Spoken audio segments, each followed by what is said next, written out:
In today's video, I'm going to teach you how to add a link to an image in Canva. This is a quick way to make any graphic more interactive.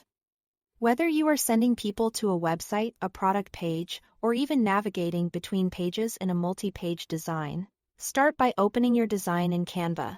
Make sure you are on the correct page or layout you want to edit. Once you are in, click directly on the image you want to make clickable. You'll know it's selected when you see the bounding box and handles around it. If the image is part of a group, you may need to double-click to isolate it, or ungroup first, so you are specifically targeting that image and not the entire group of elements.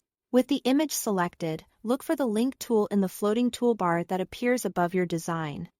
It looks like a small chain icon.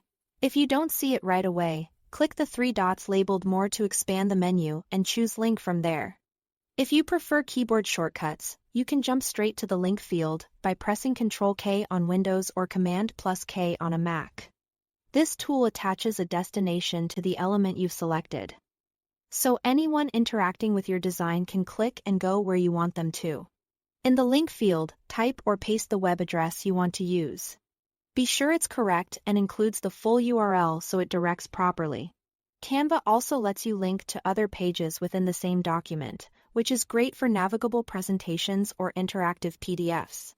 When you choose that option, you'll be able to point the image to a specific page inside your project, instead of an external website.